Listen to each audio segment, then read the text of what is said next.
बघा FEE सब्जेक्टसाठी हे unit wise मी important question काढले आहे. प्रत्येकाचा आन्सर पण कुठे भेटेल हे खाली लिहिलं आहे. 4 मॉडेल आन्सर पेपर मी ऑलरेडी तुम्हाला पाठवले आहे ग्रुपमध्ये. ठीक आहे. तर आन्सरमध्ये मी तो पर्टिक्युलर मॉडेल आन्सर पेपर आणि तो क्वेश्चन कुठे भेटेल तुम्हाला तो नंबर लिहिला आहे. तिथून तुम्ही काय करायचं, प्रत्येक क्वेश्चन तुम्हाला कॉपीमध्ये लिहायचा आहे आणि आन्सर पण 1 बाय 1 लिहायचं आहे तुम्हाला, जेणेकरून मग एकदा तुमच्याकडे लिहिणं आलं की तुम्ही त्याला लर्न करू शकता. ठीक आहे. लर्न करून लिहून बघा, पहिले लिहा मग लर्न करा, हे तुमच्यावर डिपेंड करतं. इथे मी फक्त तुम्हाला एक ओव्हरलुक देत आहे. ठीक आहे. जसं बघा, unit number 1 basic electrical parameter, 12 मार्काचा क्वेश्चन, 12 मार्काचा पूर्ण चॅप्टर आहे. ठीक आहे. आता हे जे सगळे क्वेश्चन आहे हे रिपीटेड क्वेश्चन आहे आणि याच्यामधूनच तुम्हाला येईल. जसं बघा, पहिला क्वेश्चन काय म्हणते, define the resistance and state it's unit. याचा आन्सर कुठे भेटेल तुम्हाला, winter 19 model answer question number 1. जसं बघा, आता माझ्याकडे हे आहे, हा कोणता आहे, जसं आता हे दाखवतो बघा, विंटर 19चं मॉडेल आन्सर पाठवलं आहे, याला ओपन करायचं. ठीक आहे. आणि इथे पर्टिक्युलर मी क्वेश्चन नंबर पण टाकला आहे 1A. तर हा बघा, question number 1A, define the term resistance and state it's units. ठीक आहे. आता मला सांगा, रेजिस्टन्सची डेफिनेशन काय असते, it opposes the flow of current. Simple. आणि त्याचं युनिट काय, ओहम. ठीक आहे. तर तुम्हाला याचा आन्सर या मॉडेल आन्सरमधून भेटून जाईल. दुसरा क्वेश्चन काय म्हणते, जे झालं त्याला मी टिक करतो. ठीक आहे. नंतर काय म्हणते, डिफाईन इलेक्ट्रिक वर्क आणि इलेक्ट्रिक पॉवर. इलेक्ट्रिक वर्क म्हणजे काय होते बघा, एका चार्जला मूव्ह करण्यासाठी जेवढी इलेक्ट्रिकल एनर्जी तुम्ही ट्रान्सफर केली त्याला तुम्ही म्हणता इलेक्ट्रिकल वर्क. आता याचा आन्सर तुम्हाला कुठे भेटेल, पुन्हा winter 19 model answer question number 3A. तर इथे बघा, मी तुम्हाला क्वेश्चन नंबर 3A काढून दाखवते. ठीक आहे. बस क्वेश्चन बघायचा आणि तो क्वेश्चनचा आन्सर कोणत्या मॉडेल आन्सरमध्ये आहे हे मी तुम्हाला ऑलरेडी तिथे लिहून दिलं आहे. जसं बघा, क्वेश्चन नंबर 3A. तर बघा, इलेक्ट्रिकल वर्कची डेफिनेशन इथे लिहिली आहे. इलेक्ट्रिकल वर्कचं युनिट काय आहे, जूल्स. इलेक्ट्रिकल वर्कचं. ठीक आहे. त्याच्यानंतर काय, इलेक्ट्रिकल पॉवर पण लिहिलं आहे. ठीक आहे. ते इलेक्ट्रिकल पॉवरचं पण लिहायचं, पण इथे यांनी काय केलं आहे चुकीनं, दोन्ही ठिकाणी इलेक्ट्रिकल वर्कचीच हे लिहून दिली आहे डेफिनेशन. तुम्हाला पाहिजे इलेक्ट्रिकल पॉवर. समजा जर तुम्हाला काही नाही भेटलं तर पटकन ChatGPTवर टाकून त्याचा आन्सर काढून टाकायचा. ठीक आहे. सिम्पल याच्यामध्ये. ठीक आहे. हे गोष्ट लक्षात ठेवाल तुम्ही. आणि ऑलरेडी मी काही नोट्स तुम्हाला दिले आहे, आपल्या क्लास कॉपीमध्ये पण लिहिलं आहे हे सगळं. हा पहिला चॅप्टर आहे ना, पहिला चॅप्टर पूर्ण तुमच्या क्लास कॉपीमध्ये लिहिलं आहे. ठीक आहे. तर तुम्ही त्याच्यामधून पण करू शकता. जिथून तुम्हाला आन्सर सिम्पल वाटेल तिथून तुम्ही वाचा. ठीक आहे. आणि हे आजच्या आज कंप्लीट करून टाका. इझी आहे, असं काहीच कठीण नाही आहे. बरोबर आहे. त्याच्यानंतर बघा, क्वेश्चन नंबर 3 हा महत्त्वाचा आहे, हा तुम्हाला 100% येणारच आहे. 100% हा क्वेश्चन येणार आहे. काय, draw the symbol and characteristics of ideal voltage source and practical voltage source. याच्या ठिकाणी आयडियल करंट सोर्स आणि आयडियल प्रॅक्टिकल करंट सोर्स पण राहू शकते. तर बघा, क्वेश्चन नंबर 2 आताच केला. क्वेश्चन नंबर 3 आणि क्वेश्चन नंबर 8 बघा तुम्ही. इथे काय विचारलं आहे, define ideal voltage source and practical voltage source, draw the symbol for each. म्हणजे इथे डिफाईन पण करा म्हणते. बरोबर आहे. तर याचं पण आन्सर तुम्हाला कुठे भेटेल हे लिहिलं आहे, winter 23 model answer question number 4A. म्हणजे तुम्हाला शोधायचा काहीच त्रास नाही. Direct model answer paper open करा आणि त्याच्यामधून आन्सर शोधा. तर बघा, इथे मी समजावून सांगते. तर याच्यामध्ये मी पूर्णच सांगते तुम्हाला, कोणताही क्वेश्चन आला तर तुम्ही लिहू शकता. आता बघा, आयडियल व्होल्टेज सोर्सचा सिम्बॉल काय आहे, असा प्लस मायनस लिहायचा. ठीक आहे. आयडियल करंट सोर्सचा सिम्बॉल, हा ॲरो दाखवायचा, आपण प्लस मायनस नाही दाखवत करंट सोर्समध्ये. बरोबर आहे. आता बघा, इंटरनल रेजिस्टन्स आयडियल व्होल्टेज सोर्सच्या केसमध्ये असते 0. इंटरनल रेजिस्टन्स आयडियल करंट सोर्सच्या केसमध्ये असते इन्फिनिटी. ही गोष्ट लक्षात ठेवा, हे तुम्हाला लिहावं लागेल. बरोबर आहे. कॅरेक्टरिस्टिक्स बघा, आयडियल व्होल्टेज सोर्स काय करते, कॉन्स्टंट व्होल्टेज प्रोव्हाइड करते. ठीक आहे. आयडियल करंट सोर्स काय करते, कॉन्स्टंट करंट प्रोव्हाइड करते. ठीक आहे. म्हणून इथे बघा तुम्ही, जसा करंट वाढत आहे तर व्होल्टेजही कॉन्स्टंट आहे तुमचा. बरोबर आहे. तो स्पाईक नाही करत आहे, कॉन्स्टंट आहे. इकडे बघा करंटच्या केसमध्ये व्होल्टेज जसं जसं वाढत आहे करंट ही कॉन्स्टंट वाढत आहे. ठीक आहे, याच्यामध्ये काही चेंज नाही आहे. दुसरी गोष्ट बघा, प्रॅक्टिकल व्होल्टेज सोर्समध्ये काय आला, एक रेजिस्टन्स आला सिरीजमध्ये, कोणाच्या, व्होल्टेज सोर्सच्या. प्रॅक्टिकल करंट सोर्समध्ये काय आलं, इंटरनल रेजिस्टन्स लावला आहे, ते काय पॅरललमध्ये लावलं आहे. हा फरक आहे. व्होल्टेजच्या केसमध्ये सिरीजमध्ये रेजिस्टन्स असतो आणि करंटच्या केसमध्ये पॅरललमध्ये रेजिस्टन्स असतो प्रॅक्टिकलच्या केसमध्ये. तर बघा तुम्ही जर याला हे सेम डायग्राम प्रॅक्टिकलमध्ये पण काढायची, ही पण सेम डायग्राम प्रॅक्टिकलमध्ये करायची, फक्त चेंज काय आहे, एक डॉटेड लाईन खाली काढून घ्यायची आपण. हे डॉटेड लाईन काय शो करते, ड्रॉप शो करते. आता रेजिस्टन्स आला त्याच्यामुळे ड्रॉप होणारच आहे, बरोबर आहे. तर प्रॅक्टिकल केस म्हणजे काय होते, तुम्हाला 100% आउटपुट नाही भेटत, काही अमाऊंट ऑफ जे एनर्जी राहते ते ड्रॉप होते. आता ड्रॉप कोणामुळे होणार आहे, या इंटरनल रेजिस्टन्समुळे. हा जो रेजिस्टन्स तुम्ही काढला हा सोर्सचा रेजिस्टन्स आहे, हा काही वेगळा रेजिस्टन्स नाही आहे. एस म्हणजे काय आहे, सोर्स, इंटरनल रेजिस्टन्स, बरोबर आहे. आयडियलच्या केसमध्ये तर इंटरनल रेजिस्टन्स राहतच नाही, तर त्याला काढायचा काही प्रश्न नाही. ठीक आहे, प्रॅक्टिकलमध्ये राहतो म्हणून आपण काढला आहे. तर हे टोटल झालं. तुम्हाला डिफाईन म्हटलं तर याची डेफिनेशन पण लिहावं लागेल. ठीक आहे, तर प्रत्येक क्वेश्चनचा आन्सर कोणत्या मॉडेल आन्सरमध्ये आहे हे ऑलरेडी मी तुम्हाला क्वेश्चनच्या खाली लिहिलंच आहे, तिथून तुम्ही बघायचं आणि तुमच्या कॉपीमध्ये लिहा तुम्ही. ठीक, आता जसं बघा next, effect of temperature on resistance. ठीक आहे, या क्वेश्चनचा आन्सर कसं लिहाल तुम्ही, इथे तुम्हाला काय बघायचं आहे बघा, कंडक्टरवर टेम्परेचरचा इफेक्ट काय पडतो, इन्सुलेटरवर टेम्परेचरचा इफेक्ट काय पडतो हे तुम्हाला लिहायचं. जसं याचा आन्सर कुठे भेटेल तुम्हाला, winter 19 model answer question number 4A. तर हा तर तोच मॉडेल आन्सर आहे आपला. बघा क्वेश्चन नंबर 4A, हा बघा, हा आहे क्वेश्चन नंबर 4 आणि हा A, हे त्याचा आन्सर आहे, बरोबर आहे. तर याच्यामध्ये काय लिहिलं आहे, कंडक्टरच्या केसमध्ये जसा टेम्परेचर वाढतो तर रेजिस्टन्स पण वाढतो तुमचा, बरोबर आहे, आणि कंडक्टिव्हिटी पण वाढते. ठीक आहे, आणि सेमीकंडक्टरच्या केसमध्ये काय होते, कंडक्टिव्हिटी वाढते तर रेजिस्टन्स तुमच्या कमी होते. ठीक आहे, आणि इन्सुलेटरच्या केसमध्ये सेम राहते. जसा इफेक्ट, जो इफेक्ट सेमीकंडक्टरच्या केसमध्ये आहे तो सेम इफेक्ट इन्सुलेटरच्या केसमध्ये राहते, ही गोष्ट लक्षात ठेवा. ठीक आहे, तर याचा आन्सर तुम्ही या मॉडेल आन्सरमधून तुम्ही बघून घ्या, किंवा तुमच्या कॉपीमध्ये पण याचा आन्सर आहे, जिथून सोपं वाटलं तिथून पटकन उतरवून टाका. याला पण मारते मी टिक, बरोबर आहे. नंतर काय म्हटलं आहे की 4 टाईप्स ऑफ रेजिस्टर आणि त्याचं अप्लिकेशन सांगायचं आहे. तर याचा आन्सर तुम्हाला कुठे भेटणार आहे, समर 22 model answer question number 2A. तर किती टाईपचे रेजिस्टर आहे, 4 टाईपचे रेजिस्टर होते, बरोबर आहे. Film type resistor, ceramic resistor, metal film resistor. ठीक आहे, हे तुमच्या कॉपीमध्ये असेल. ठीक आहे, बस त्याचं ते वाचून घ्या आणि त्याचं एक ॲप्लिकेशन लिहायचं आहे, सोपी आहे. ठीक आहे, तर हाही क्वेश्चन तुमचा झाला. मला सांगा क्वेश्चन नंबर 6 म्हटलं आहे डिफाईन इलेक्ट्रिक करंट. याचा आन्सर कुठे भेटेल, summer 23 model answer question number 1A. तसं इलेक्ट्रिक करंटचं डेफिनेशन तुम्हाला माहितीच आहे, कोणती, it is the flow of electron, simple definition, हा पण झाला. नंतर काय म्हटलं आहे, state the effect of electric current. ठीक आहे, तर बघा याचं मी पहिले क्वेश्चन लिहून दिला होता आणि याचा आन्सर नाही लिहिलं होतं आपण. ठीक आहे, ते किती इफेक्ट आहे इलेक्ट्रिक करंटची, 3. काय, मॅग्नेटिक इफेक्ट, इलेक्ट्रिक इफेक्ट आणि केमिकल इफेक्ट. ठीक आहे, हे 3 इफेक्ट आहे. या 3मधून कोणताही एक तुम्हाला एक्सप्लेन करायचा आहे विथ सुटेबल एक्झाम्पल. तर याचा आन्सर तुम्ही कुठून शोधाल, समर 23 model answer question number 2A. ठीक आहे, तर हे आन्सर तुम्ही या मॉडेल आन्सरमधून बघायचं, लर्न करायचं आणि मग कॉपीमध्ये लिहून बघा तुम्ही.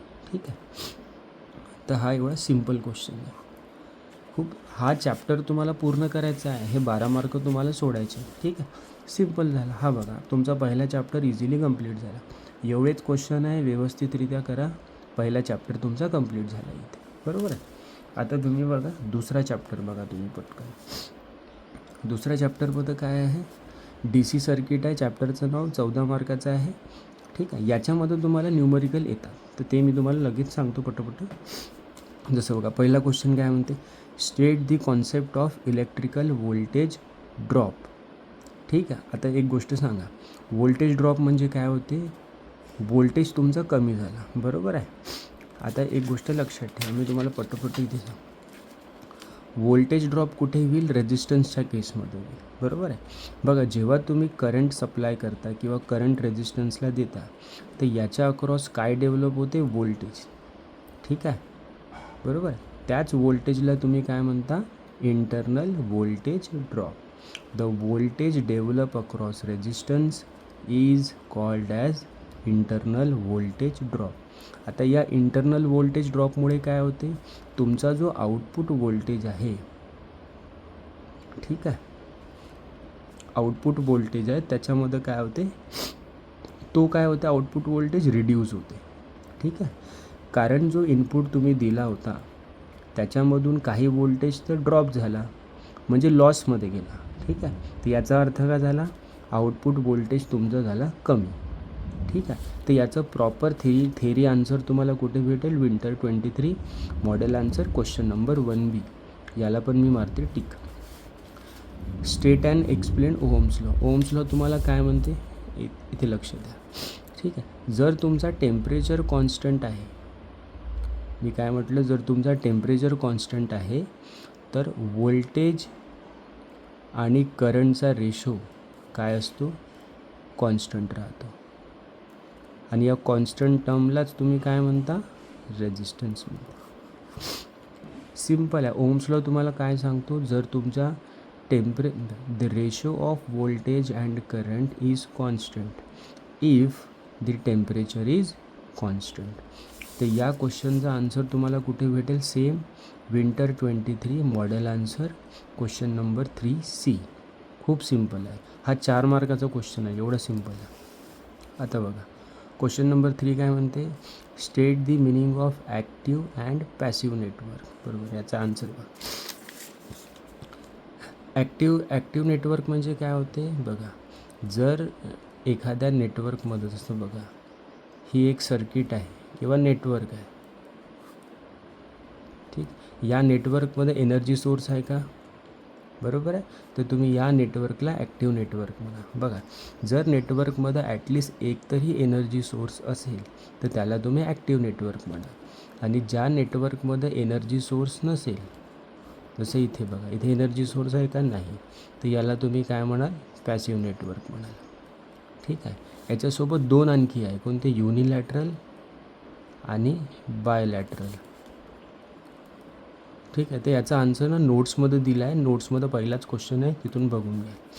ठीक आहे, युनिलॅटरल म्हणजे काय, बघा, जर तुमच्या नेटवर्कचा रिस्पॉन्स करंटच्या डायरेक्शनवर डिपेंड करत असेल, ठीक आहे, तर त्याला तुम्ही युनिलॅटरल म्हणा. जसं एक्झाम्पलसाठी तुम्ही डायोड वाचला असेल, बरोबर आहे. डायोडमध्ये काय होते, जेव्हा तुम्ही त्याला फॉरवर्ड बायस करता तेव्हाच तो ऑन होते, बरोबर आहे, पण तो रिव्हर्स बायसच्या केसमध्ये होते का, नाही. म्हणजे या केसमध्ये, या एलिमेंटच्या केसमध्ये याचा रिस्पॉन्स करंटच्या डायरेक्शनवर डिपेंड करते, म्हणून याला आपण काय म्हणू, युनिलॅटरल म्हणू, बरोबर आहे. हे गोष्ट लक्ष. बायलॅटरल म्हणजे काय, जर नेटवर्कचा रिस्पॉन्स करंटच्या डायरेक्शनवर डिपेंड नाही करत, त्याला तुम्ही म्हणाल बायलॅटरल. जसा की आपला रेजिस्टन्स झाला, याला काही नाही. बघा, तुम्ही लेफ्ट इथून करंट सप्लाय कराल तरी तो आपलं काम करणार आहे, तुम्ही इकडून करंट सप्लाय करा तरी तो आपलं काम करणार.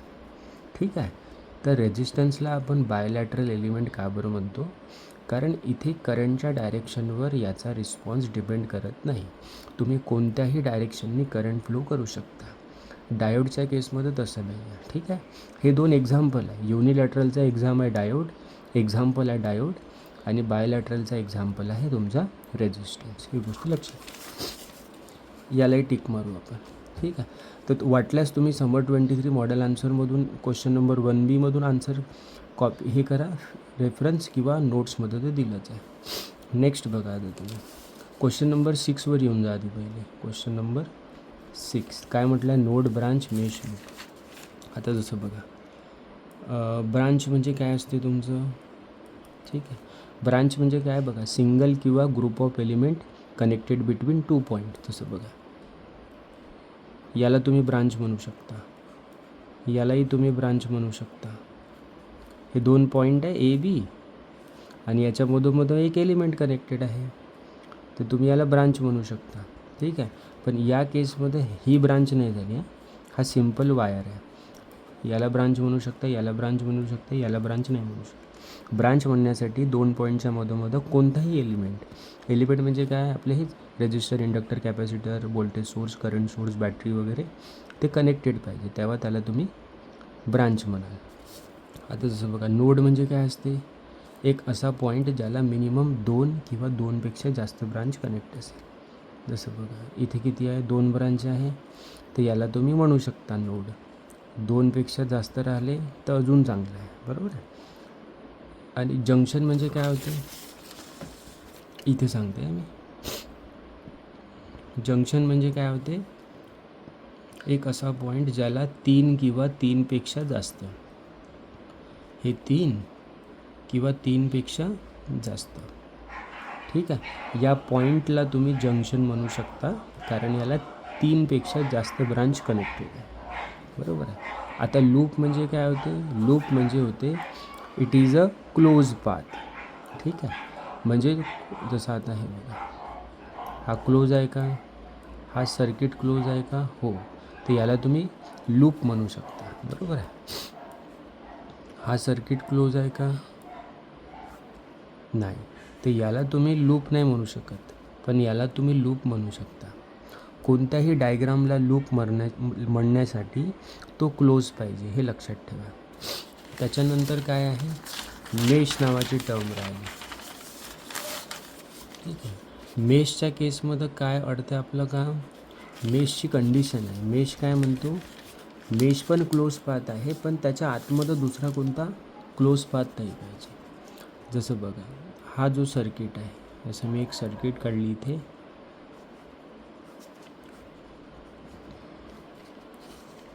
याला मी नाव देता 1 2 3 4 5 6. जसं बघा, 1 2 5 6 बघा तुम्ही, हा क्लोज आहे. याच्या आतमध्ये कोणता क्लोज पाथ आहे का, नाही, तर याला तुम्ही मेश म्हणू शकता. 2 3 4 5, याच्या या डब्याच्या आतमध्ये कोणता दुसरा डब्बा आहे का, किंवा दुसरी काही डायग्राम आहे का, नाही, तर याला तुम्ही मेश म्हणू शकता. पण 1 2 3 4 5 6 याला जे आहे तुम्ही मेश नाही म्हणू शकत. का बरं, कारण याच्या आतमध्ये पुन्हा एक क्लोज पाथ आला आहे. 1 2 3 4 5 6च्या आतमध्ये बघा 2 डबे आले, 1 2. ठीक आहे. तर मेश म्हणजे काय, ते it is a close path which does not content any other close path inside it. हे गोष्ट तुम्ही लक्षात ठेवा, बरोबर. त्याची प्रॉपर डेफिनेशन तुम्ही मॉडेल आन्सरमधून बघून घ्या. हा झाला. त्याच्यानंतर तुम्ही काय बघाल, त्याच्यानंतर आता तुम्ही हा बघा, question number 4, question number 5, question number 4 आणि क्वेश्चन नंबर 5 काय म्हणते, state and explain Kirchhoff's voltage law, state Kirchhoff's current law आणि किर्चॉफ्स व्होल्टेज लॉ. 5मध्ये फक्त स्टेट म्हणजे हा 4 मार्काचा क्वेश्चन, 2 मार्काचा क्वेश्चन आहे. आणि 4मध्ये बघा एक्सप्लेन म्हटलं आहे ना, तर म्हणजे हा 4 मार्काचा क्वेश्चन आला आहे. ठीक आहे. तर मी तुम्हाला सांगतो, स्टेट म्हटलं तर फक्त डेफिनेशन लिहून सोडून द्यायचं, सिम्पल. पण एक्सप्लेन म्हटलं तर थोडंसं तुम्हाला सांगावं लागेल. जसं बघा, किर्चॉफ्स लॉ किती आहे, 2 आहे.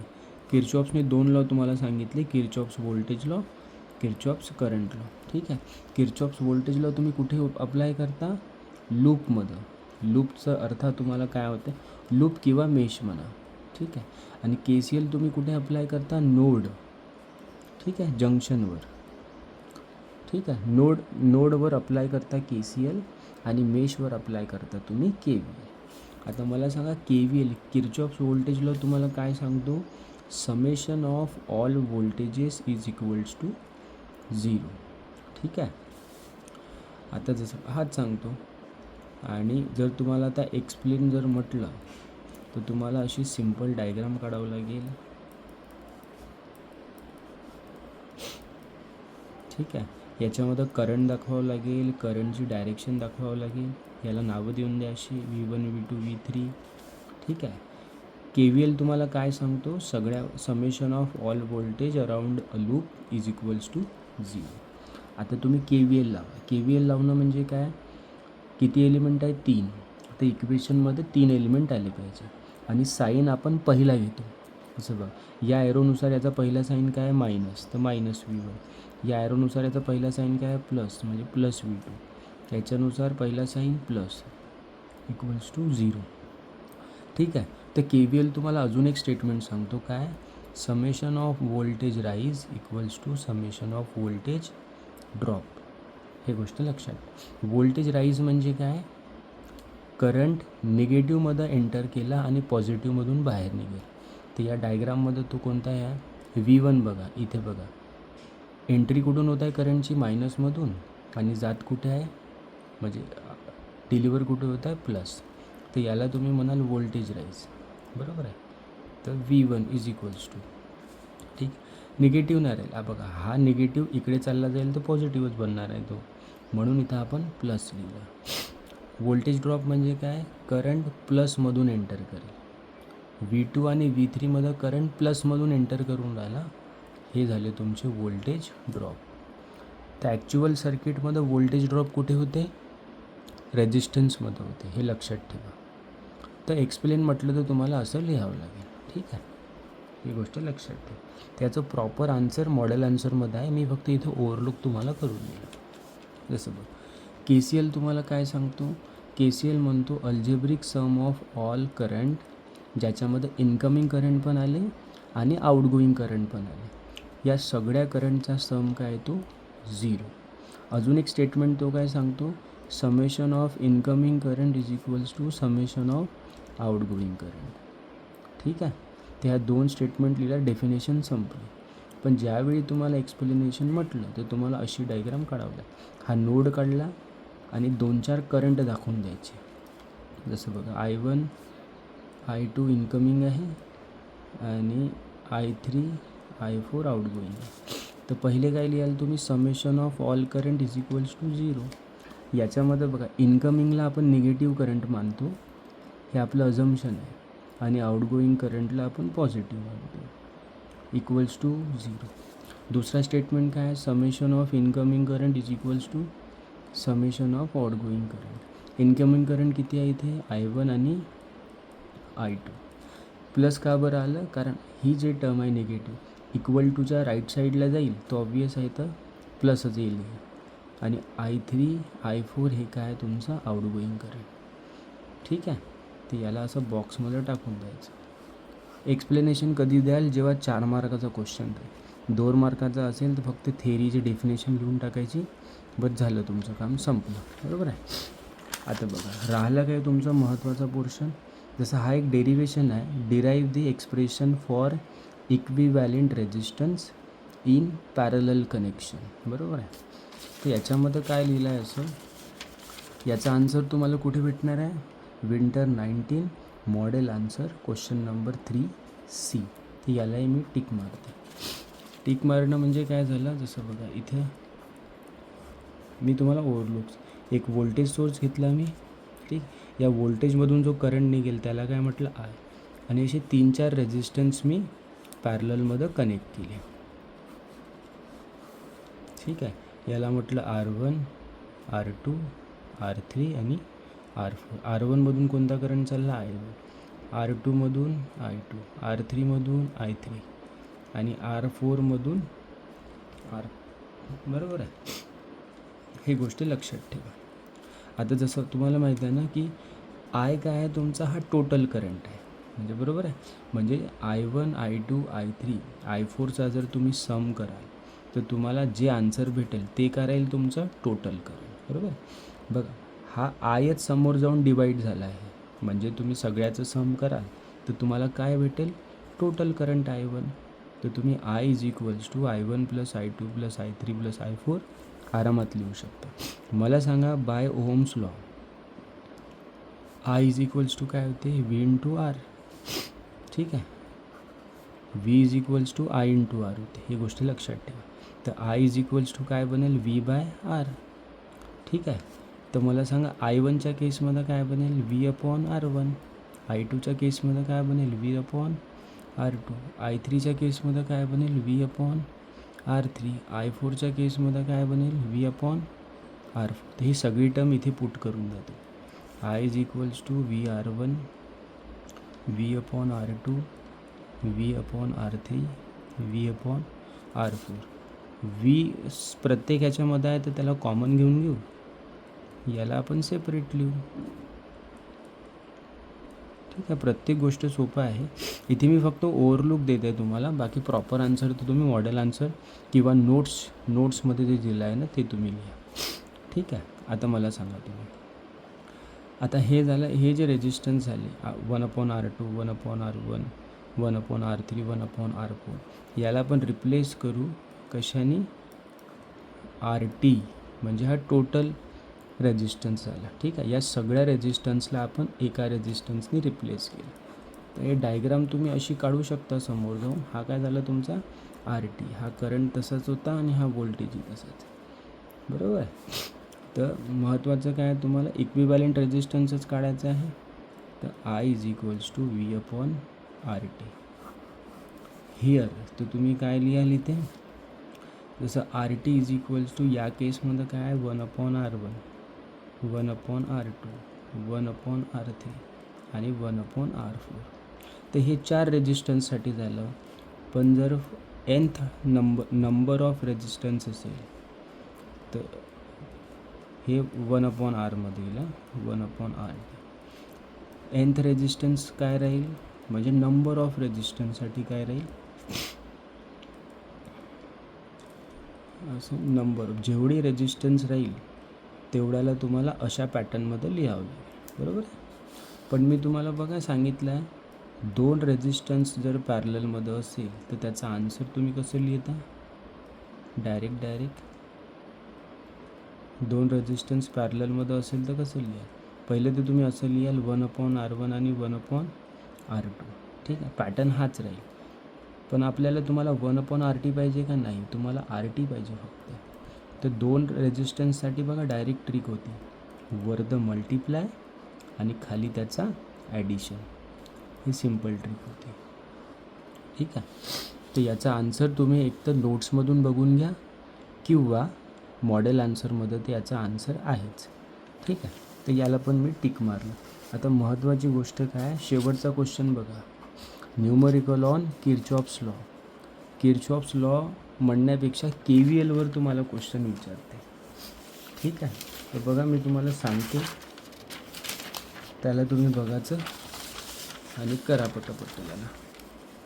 ठीक आहे. जसं बघा तुम्हाला काय म्हणते क्वेश्चनमध्ये, find current by Kirchhoff's law म्हणेल किंवा किर्चॉफ्स व्होल्टेज लॉ म्हणेल किंवा KVL म्हणू शकते. ठीक आहे. तुम्हाला काढावं का लागते, करंट काढावं लागते शेवट. ठीक आहे. तर तुम्ही KVLचा अप्लाय करून तुम्हाला सॉल्व करायचं आहे. तर बघा सॉल्व कसं कराल. KVLची हे काय स्टेप्स काय, राईट नंबर ऑफ मेश म्हणजे काय होते, बॉक्स होते. ठीक आहे. आता सोबत तुम्ही क्वेश्चन पण सॉल्व करू शकता. जसं बघा आता इथे क्वेश्चन दिलं आहे किंवा याच्यामध्येच सांगून देतो तुम्हाला मी पटापट. आता तुम्ही क्वेश्चन कसं सॉल्व करा, जसं बघा हा question, find current flowing through 8 ओम रेजिस्टन्स यूजिंग KVL. बरोबर आहे. आता हे सर्किट दिलं आहे तुम्हाला, असं तुम्हाला करंट काढायचा आहे. ठीक आहे. स्टेप नंबर 1 काय, KVLची नंबर ऑफ मेश काय असते, हे 2. किती डबे दिसत आहे तुम्हाला, 2. याचा अर्थ नंबर ऑफ मेश किती आहे, 2. जेवढे मेश राहील तेवढे तुमचे इक्वेशन बनते. ते इक्वेशन बनवासाठी काय आहे, स्टेप नंबर 2 अप्लाय KVL.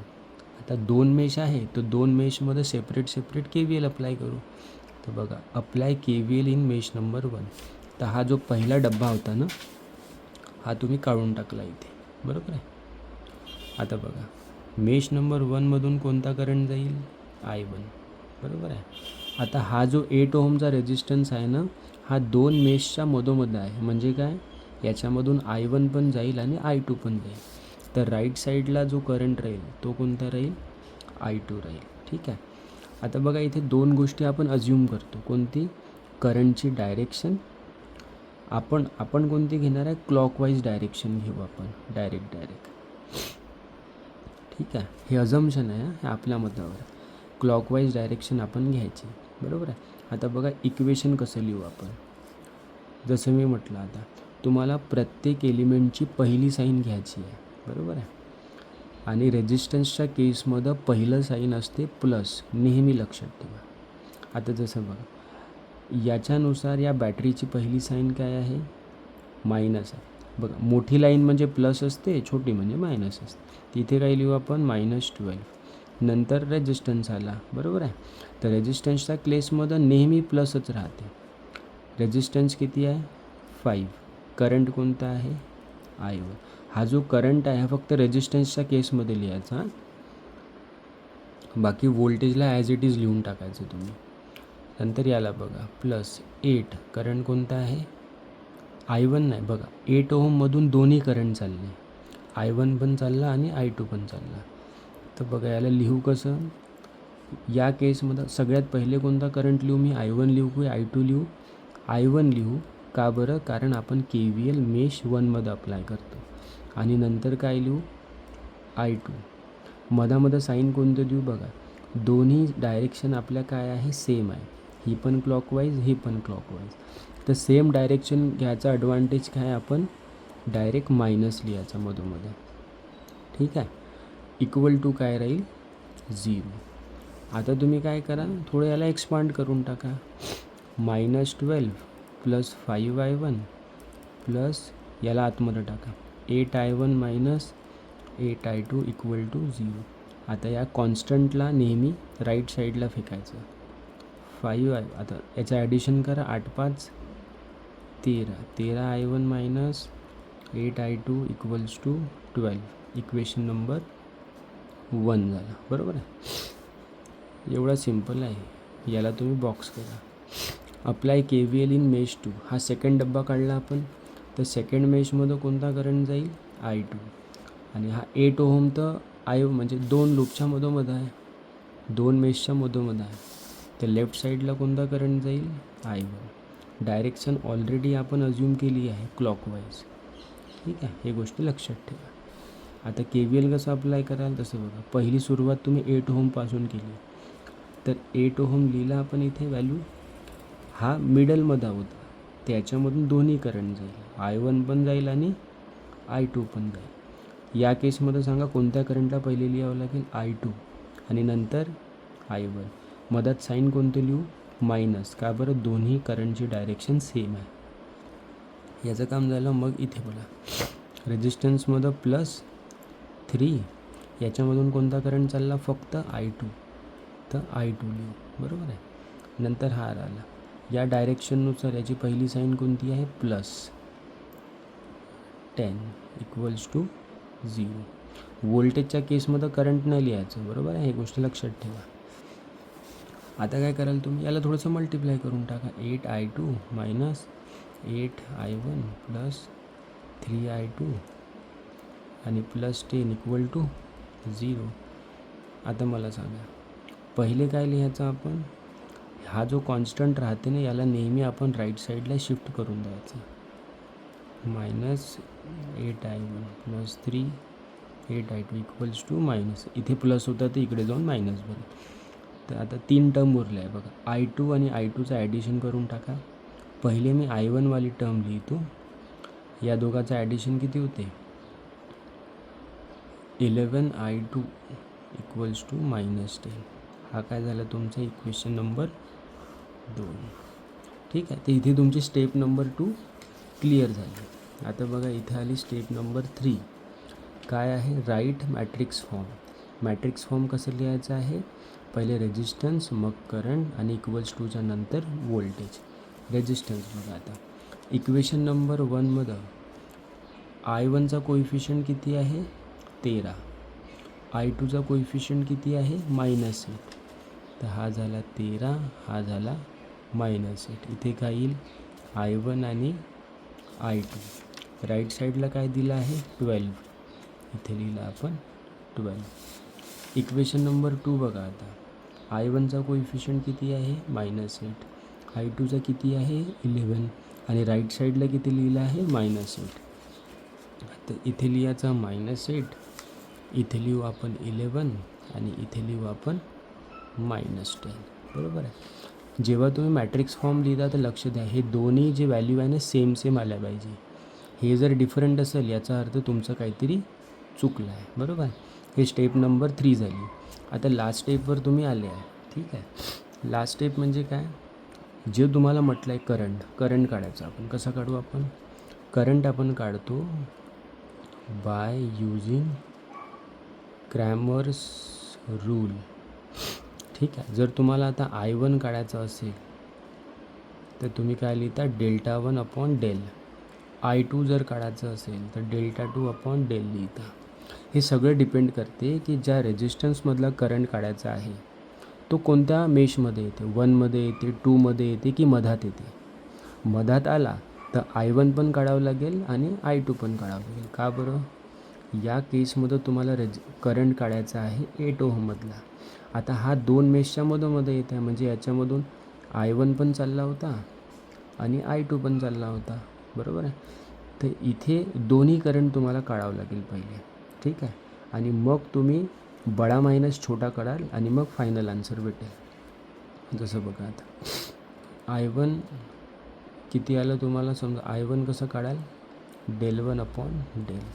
आता डेल म्हणजे काय होते माहिती आहे का, रेजिस्टन्सवाला मॅट्रिक्स. पुरा रेजिस्टन्सवाला मॅट्रिक्स काय आहे तुमचा 13 -8 -8 11.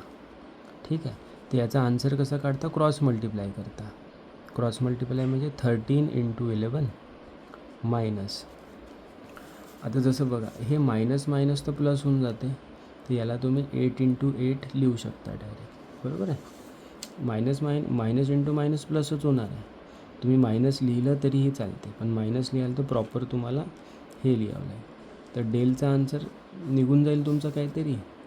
Δ1 म्हणजे काय होते बघा, Δ2 म्हणजे काय होते हे पण थोडंसं नोटीस करून टाका. Δ1 म्हणजे काय होते, Δ1 म्हणजे होते हा जो पहिला कॉलम आहे रेजिस्टन्स मॅट्रिक्सचा, याला तुम्ही रिप्लेस करा व्होल्टेजसोबत. सेकंडवाला राहू द्या ॲज इट इज. तर फक्त चेंज काय होईल, पहिला कॉलम चेंज होऊन जाईल व्होल्टेजनी, दुसरा मात्र ॲज इट इज राहील. तसंच Δ2मध्ये काय होईल, दुसरा कॉलम चेंज होऊन जाईल व्होल्टेजसोबत, पहिला तुमचा राहील ॲज इट इज. हे इम्पॉर्टंट आहे. ठीक आहे. तर याला सेम तुम्ही क्रॉस मल्टिप्लाय करा 12 × 11 मायनस. इथेही दोन्ही ठिकाणी मायनस आहे तर ऑटोमॅटिकली ते प्लस बनवून जाईल. तर 8 × 12 लिहू शकता तुम्ही. ठीक आहे. इथे कसं कराल 13 × -10. ठीक आहे. आता एक मायनस राहिला तर बरोबर साईन टाकाल, नाही तर अदरवाईज तुमचं चुकून जाईल. मायनस 12 × -8 याचा आन्सर तुम्ही बघून घ्या. ठीक आहे. तर ही गोष्ट लक्षात ठेवा. भेटला तुम्हाला Δ1 Δ2 डेल, तर सगळ्यात पहिले I1 काढा तुम्ही Δ1/del. नंतर I2 काढा Δ2/del. बरोबर आहे. तर करंटचं युनिट काय असते ॲम्पियर.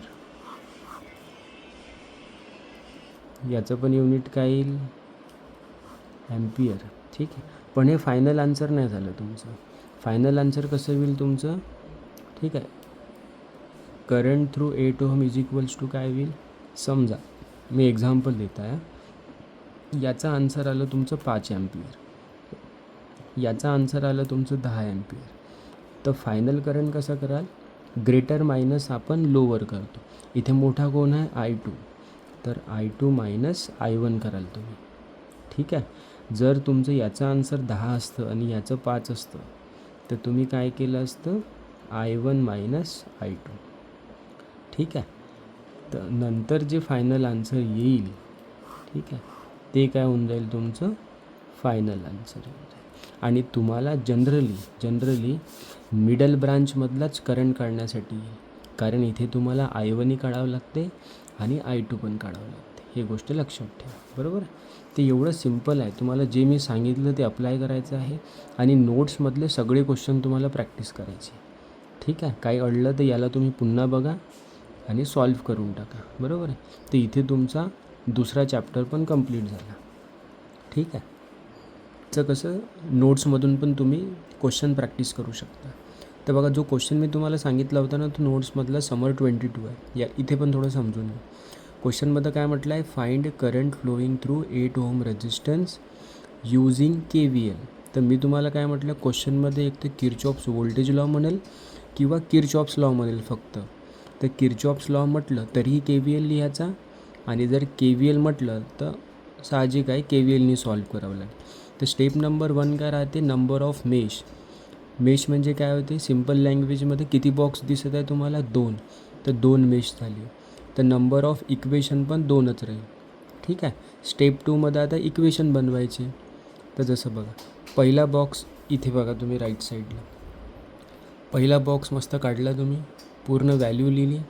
मेश 1मध्ये I1 जाईल आणि त्याच्या साईडला I2 जाईल. ठीक आहे. आता इक्वेशन बघा काय लिहिलं, algebraic sum of all voltage is equals to 0 लिहिलं. बरोबर आहे. त्याच्यानंतर बघा, आता सुरुवात कुठून केली आहे, इथून. या डायरेक्शननुसार पहिलं साईन काय आहे, मायनस, म्हणून इथे -12 लिहिलं आहे. बरोबर आहे. इथे बघा तुम्ही -12. नंतर प्लस, रेजिस्टन्सच्या केसमध्ये पहिलं साईन काय राहते, प्लस, म्हणून +5I1 लिहिलं. नंतर +8. आता 8 ओहम मिडल ब्रांच होता दोन्ही मेशच्या मधोमध, म्हणून आता I1 आणि I2 दोन्ही लिहू. पण आता मायनस का बरं लिहिलं आपण, कारण दोन्ही जे डायरेक्शन आहे आपण क्लॉकवाईज घेतलं आहे. तर सेम डायरेक्शन राहिलं तर डायरेक्ट मायनस लिहायचं. बरोबर आहे. त्याच्यानंतर फक्त ॲडजस्टमेंट आहे, कॉन्स्टंटला राईट साईडला पाठवलं, I1चं ॲडिशन केलं, I2ला ॲज इट इज राहू दिलं, आणि त्याचा इक्वेशन नंबर 1 लिहिलं. सेकंड बघा तुम्ही, आता सेकंड मेशमध्ये बघा, सेकंड बॉक्स काढला, मेश 2मध्ये I2 फ्लो होईल आणि लेफ्ट साईडला I1 होईल. तर बघा काय लिहिलं, सगळ्यात पहिले summation of all voltage is equals to 0. Starting कुठून केली आपण, 8 ओहमपासून केली. तर रेजिस्टन्सच्या केसमध्ये तर पहिलं साईन पॉझिटिव्ह राहते. ठीक आहे. तर म्हणून आपण सिम्पली 8 लिहिलं. तर इथे बघा, हा मिडल ब्रांच होता, तर इथे दोन्ही करंट येईल. आता I2 का बरं पहिले लिहिलं आपण, कारण मेश 2मध्ये KVL अप्लाय करतं. तर I2 - I1 याचं काम झालं. नंतर कोणता रेजिस्टन्स आहे, 3. तर +3, याच्यामधून कोणता करंट चालला, I2, म्हणून इथे I2 लिहिला. नंतर बघा, आपण जे डायरेक्शन अज्युम केली ॲरोनुसार, त्याच्यानुसार बॅटरीचा कोणता पहिला साईन येते, प्लस येते ना, तर प्लस लिहिला आपण. ठीक आहे. तर हे गोष्ट लक्षात ठेवा. त्याच्यानंतर बघा खाली बघा, मॅट्रिक्स फॉर्म लिहिला तुम्ही, RI is equals to V. ठीक आहे. स्टेप नंबर 4 बघा, calculate voltage, calculate current I1 I2 using Cramer's rule. बरोबर आहे. तर बघा, डेल इज इक्वल्स टू काय राहते म्हटलं होतं मी तुम्हाला, रेजिस्टन्सवाला मॅट्रिक्स. बघा 13 -8 -8 11. डेल 1 म्हणजे पहिल्या कॉलमला रिप्लेस करा व्होल्टेजनी, दुसरा ॲज इट इज. डेल 2 म्हणजे काय, दुसऱ्या कॉलमला रिप्लेस करा, पहिला ॲज इट इज राहू द्या. तर इथे बघा तुम्ही क्रॉस मल्टिप्लाय केलं व्यवस्थित, आणि हे I1 कसं काढाल, डेल 1 अपॉन डेल, I2 कसं काढाल, डेल 2 अपॉन डेल, आणि करंटचा युनिट ॲम्पियर असतो. इथे बघा काय झालं, I2 तुमचा आला आहे निगेटिव्ह, म्हणजे काय झालं, ॲक्च्युअल डायरेक्शन जी आहे I2ची ते अँटी क्लॉकवाईज असेल. आपण क्लॉकवाईज अज्युम केली, अज्युम आपण काही पण करू शकतो. I1चा आन्सर पॉझिटिव्ह आलं म्हणजे ॲक्च्युअल सर्किटमध्ये पण I1ची डायरेक्शन क्लॉकवाईज असेल. पण I2 तुमचा आला निगेटिव्ह, याचा अर्थ ॲक्च्युअल सर्किटमध्ये करंट I2ची डायरेक्शन असेल अँटी क्लॉकवाईज. बरोबर आहे. इथे फायनल आन्सर संपलं नाही, कारण तुम्हाला करंट थ्रू 8 ओहम रेजिस्टन्स काढायचा आहे. तर मी काय म्हटलं, बडा मायनस छोटा काढायचा. इथे मोठा कोण आहे, I1. तर I1 - I2 ऑलरेडी निगेटिव्हमध्ये आहे, तर मायनस मायनस प्लस झालं, म्हणून इथे आन्सर किती आलं, 1.08 ॲम्पियर. ही गोष्ट लक्षात ठेवा. आता नेक्स्ट हा क्वेश्चन पाहून घ्या तुम्ही. Find current through 1 ohm resistance using Kirchhoff's law. इथे तुम्हाला KVL म्हटलं का नाही, किरचॉफ्स लॉ म्हटलं फक्त. बाकी आता तुम्ही काढा, KCLने काढता की KVLने काढता. आपण KVLनेच काढत आहे, बरोबर आहे. 1 ओहम रेजिस्टन्स कुठे आहे, मिडल ब्रांचमध्ये. तर याचा अर्थ तुम्हाला हेच करावं लागणार आहे, I1 आणि I2 दोन्ही काढावं लागेल, बरोबर आहे. इथे बघा स्टेप नंबर 1 काय आहे तुमचं. Step number 1 number of mesh, किती बॉक्स आहे 2. तर इथे इक्वेशन पण किती येईल 2. आता इक्वेशन बनवाल कसं, स्टेप नंबर 2 बघा. मेश 1 म्हटलं तर पहिला बॉक्स पुरा प्रॉपर काढला, बरोबर आहे. त्याच्यानंतर मेश 1मध्ये कोणता करंट जाईल, I1. डायग्रामकडे बघा आता फक्त. आणि राईट साईडला कोणता करंट जाईल, I2, बरोबर आहे. आता इकडे लक्ष द्या, summation of V is equals to 0 हा काय स्टेटमेंट आहे. नंतर आता तुम्ही लिहिणं चालू केलं. आता बॅटरीपासून 4 वोल्टपासून तुम्ही सुरुवात केली. पहिलं साईन काय आहे, ॲरोनुसार तुमच्या निगेटिव्ह, म्हणून तुम्ही -4 लिहिला. नंतर रेजिस्टन्सच्या केसमध्ये तर प्लसच लिहितो आपण. 2 × I1 प्लस 1 हा मिडल ब्रांचवाला रेजिस्टन्स आहे, म्हणून इथे दोन्ही करंट येईल, I1 येईल आणि I2 पण येईल. I1 का बरं पहिले लिहिला, कारण मेश 1मध्ये अप्लाय करत आहोत, ठीक आहे. जेव्हा तुम्ही मेश 2मध्ये अप्लाय कराल तर I2 पहिले लिहाल. आणि मायनस का बरं लिहिला, कारण सेम डायरेक्शन आहे. दोन्ही करंट जे आहे I1 I2 हे क्लॉकवाईज आहे, म्हणून आपण डायरेक्ट मायनस लिहू शकतो, ठीक आहे. हीच लाईन महत्त्वाची आहे. बाकीचं सगळं ॲडजस्टमेंट आहे. बघा कॉन्स्टंटला राईट साईडला टाकायचं, I1ला ॲडिशन करायची, I2ला तसंच राहू द्यायचं. जे आन्सर निघेल त्याला इक्वेशन नंबर 1.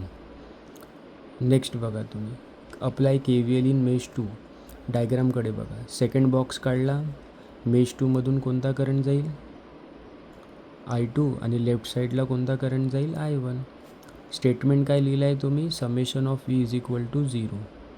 1पासून सुरुवात केली, हा मिडल ब्रांचवाला रेजिस्टन्स आहे, तर इथे दोन्ही करंट येईल, I1 पण येईल, I2 येईल. I2 तुम्ही पहिले लिहिला -I1. नंतर बघा 3I2 प्लस 5I1, कारण डायरेक्शननुसार बॅटरीची पहिली साईन काय भेटत आहे तुम्हाला, प्लस, ठीक आहे. नंतर मग तेच कॉन्स्टंटला राईट साईडला टाका, इथे I2ला ॲडिशन मारा, I1ला तसंच लिहा. जे फायनल आन्सर आलं त्याला इक्वेशन नंबर 2 नाव द्या, बरोबर आहे. स्टेप नंबर 3 काय आहे, matrix form, RI is equals to V, बरोबर आहे. तर पहिला जो मॅट्रिक्स आहे तो कोइफिशियंटचा राहतो, ठीक आहे. जसं इक्वेशन नंबर 1 बघा तुम्ही, I1चा कोइफिशियंट किती आहे 3, I2चा किती आहे -1, ते इथे तसंच लिहायचं. सेकंड इक्वेशनमध्ये काय आहे, I1चा -1, I2चा 4, तर -1 आणि 4 लिहिला. इकडे I1 I2 आणि तिकडे राईट साईडला 4 आणि -5. आता स्टेप नंबर 4 म्हणजे करंट काढायचा, जे तुम्हाला म्हटलं आहे. आता या क्वेश्चनमध्ये तुम्हाला काय म्हटलं, करंट थ्रू 1 ओहम, हा मिडल ब्रांचवाला आहे, म्हणजे I1ही काढावं लागेल आणि I2ही काढावं लागेल. I1 कसं काढता, del1/del, I2 कसं काढता, del2/del. तर del इज इक्वल्स टू रेजिस्टन्सवाला मॅट्रिक्स लिहायचा पुरा. del1मध्ये काय चेंज होईल, पहिला कॉलम चेंज होईल व्होल्टेजसोबत, दुसरा कॉन्स्टंट. del2सोबत काय होईल, दुसरा कॉलम चेंज होईल, पहिला राहील सेम. बस आता कॅल्क्युलेशन करायचं आहे तुम्हाला, क्रॉस मल्टिप्लिकेशन, आणि आन्सर काढायचा आहे. इथेही तसंच आहे बघा, I2 आला आहे निगेटिव्ह, तर याचा अर्थ काय राहील, ॲक्च्युअल जे डायरेक्शन राहील ते राहील अँटी क्लॉकवाईज, ठीक आहे. करंट थ्रू 1 ओहम रेजिस्टन्स, मोठा कोण आहे याच्यामधून 1 ओहम, तर I1 -I2 लिहिला तुम्ही, तर मायनस मायनस प्लस झालं, आन्सर किती आलं, 2 अँपियर आला, ठीक आहे. हे गोष्ट लक्षात ठेवा.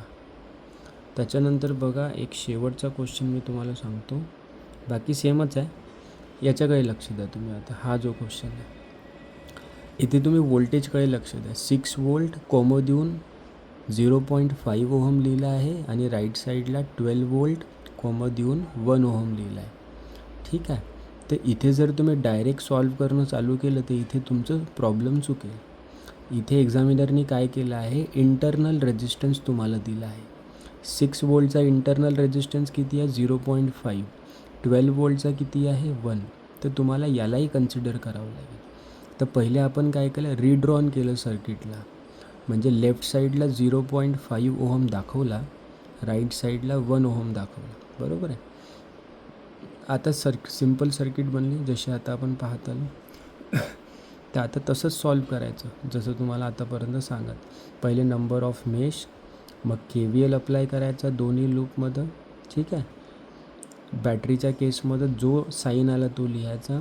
रेजिस्टन्सच्या केसमध्ये नेहमी प्लस लिहायचं. मिडल ब्रांचवाला रेजिस्टन्स असेल तर दोन्ही करंट आले पाहिजे. मेश 1मध्ये अप्लाय करा KVL तर I1 - I2 लिहायचा. मेश 2मध्ये अप्लाय करा तर I2 - I1 लिहायचा, बरोबर आहे. बाकी सगळ्या गोष्टी सिमिलर. तुम्ही याला प्रॅक्टिस करा. मॅट्रिक्स फॉर्म कसा लिहितो आपण, पहिले रेजिस्टन्स, मग करंट आणि इक्वल टूमध्ये व्होल्टेज. डेल्टा म्हणजे काय होते, रेजिस्टन्सवाला मॅट्रिक्स. डेल्टा 1मध्ये काय करता तुम्ही, पहिल्या कॉलमला रिप्लेस करता व्होल्टेजसोबत आणि डेल्टा 2मध्ये दुसऱ्या कॉलमला रिप्लेस करता व्होल्टेजसोबत, ठीक आहे. आता जर ज्या ब्रांचमधला करंट काढायचा आहे ते जर मिडल ब्रांच असेल तर काय करता तुम्ही, I1 - I2 कराल किंवा I2 - I1. ते डिपेंड करेल की I1 आणि I2 पैकी कोणाची व्हॅल्यू ग्रेटर आहे किंवा पॉझिटिव्ह आहे, ठीक आहे. त्याच्या हिशोबाने तुम्ही कराल. आता इथे दोन्ही निगेटिव्ह आल्या तर निगेटिव्हमध्ये छोटी व्हॅल्यू मोठी राहते, ही गोष्ट लक्षात ठेवा, ठीक आहे. तर हे बघा -0.363 हे मोठी झाली कारण निगेटिव्ह आहे, बरोबर आहे. पॉझिटिव्हमध्ये मोठी व्हॅल्यू ग्रेटर राहते, निगेटिव्हमध्ये छोटी व्हॅल्यू ग्रेटर राहते, हे गोष्ट लक्षात ठेवा. तर आन्सर काढलं तुम्ही एवढं 1.212 ॲम्पियर आलं, ठीक आहे. तर याला तुम्ही बरोबर प्रॅक्टिस करा. हे झालं सेकंड युनिट पुरा कंप्लीट तुमचा.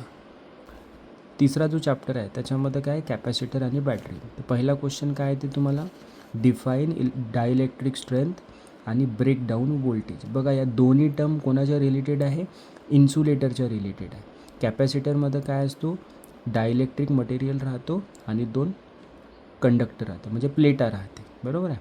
तर डायइलेक्ट्रिक स्ट्रेंथ म्हणजे काय झाली तुमची, की तुमचा जो डायइलेक्ट्रिक मटेरियल आहे तो किती मॅक्सिमम व्होल्टेज सहन करू शकतो विदाऊट ब्रेकडाऊन, बरोबर आहे.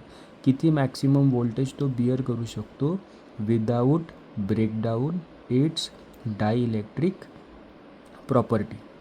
आणि ब्रेकडाऊन व्होल्टेज काय, किती व्होल्टेज नंतर तुमचा डायइलेक्ट्रिक मटेरियल ब्रेकडाऊन होतो आणि करंटला कंडक्ट करणं सुरू करतो, बरोबर आहे. ब्रेकडाऊन व्होल्टेज म्हणजे काय, मॅक्सिमम लिमिट व्होल्टेजची, की तो एवढा करू शकतो याच्यानंतर इन्सुलेटरची प्रॉपर्टी होऊन जाईल खतम आणि तो करंट कंडक्ट करणं सुरू करेल. तर याचा आन्सर तुम्हाला कुठून भेटेल, समर 22 model answer question number 1C, बरोबर आहे. मी पुन्हा म्हणत आहे की प्रत्येक क्वेश्चन तुम्हाला तुमच्या कॉपीमध्ये लिहायचा आहे आन्सरसोबत आणि त्याला पटपट रिवाईज करायचं आहे. हेच क्वेश्चन येणार आहे, पण मॉडेल आन्सर तुम्ही बघत राहा, कारण जेव्हा आपण क्वेश्चन पेपरमध्ये क्वेश्चन बघतो तर त्याची फिलिंग वेगळी राहते, कॉपीमध्ये वेगळं राहते. पण तोच क्वेश्चन आपण आपला MSBTच्या पेपरमध्ये बघितलं तर नवीन नवीन वाटतं. तर म्हणून तुम्ही त्याची थोडी हॅबिट लावा.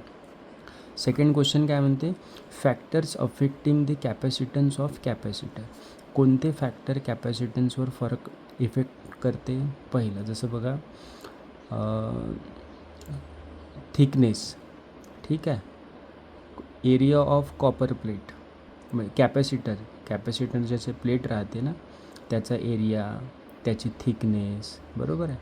या 2-3 गोष्टीत इफेक्ट पडतो, बरोबर आहे. जसं बघा आता थिकनेस जर कमी असेल तर कॅपॅसिटन्स जास्त राहतो, बरोबर आहे.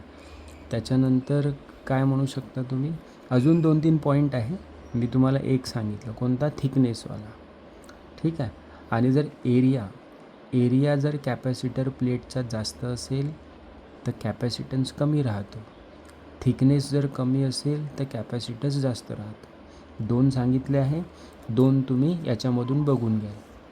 काय, समर 22 model answer question number 3D, बरोबर आहे. आता तो क्वेश्चन नंबर 3 आला, काय म्हटलं आहे, with suitable diagram explain the action of capacitor. Action म्हणजे बेसिकली इथे वर्किंग विचारलं आहे, कॅपॅसिटरचं वर्किंग काय असते. तर इथे मी काय लिहिलं आहे बघा, थेरी तुम्हाला नोट्समध्ये भेटून जाईल क्वेश्चन नंबर 12मध्ये, पण जे डायग्राम आहे ते तुम्हाला भेटेल summer 23 model answer question number 2 C.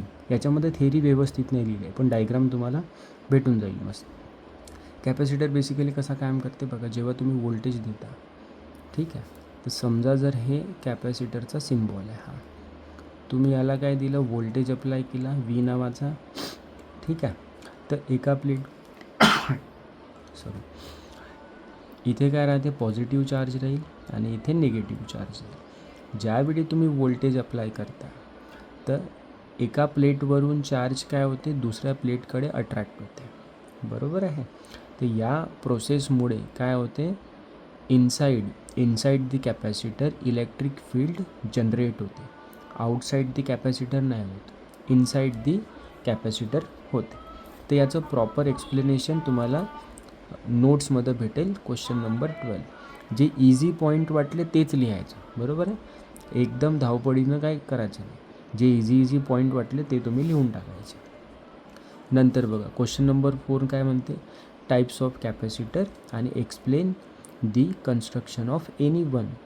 जसे 3 भरपूर टाईपचे, मायका कॅपॅसिटर आहे, पेपर कॅपॅसिटर आहे, सिरॅमिक कॅपॅसिटर आहे, ठीक आहे. तर 4 टाईपचे म्हणजे 4-5 टाईपचे कॅपॅसिटर लिहून टाकायचे आणि त्याच्यामधून एकाचं एक्सप्लेनेशन करायचं. जसं पेपर कॅपॅसिटर आहे नोट्समध्ये, ठीक आहे.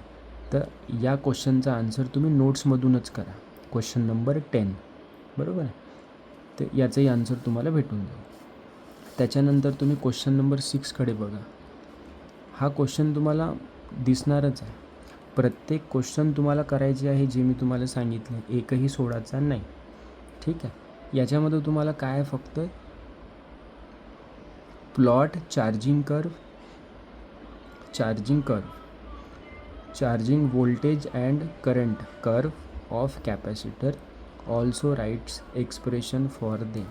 बेसिकली तुम्हाला इथे काय करायचं आहे, जेव्हा कॅपॅसिटर चार्ज आहे तेव्हा व्होल्टेज आणि करंटचा कर्व काढायचा आहे, आणि जेव्हा कॅपॅसिटर डिस्चार्ज आहे तेव्हा तुम्हाला व्होल्टेज आणि करंटचा हे काढायचं आहे, कर्व काढायचा आहे. तर ते तर फिक्सच आहे.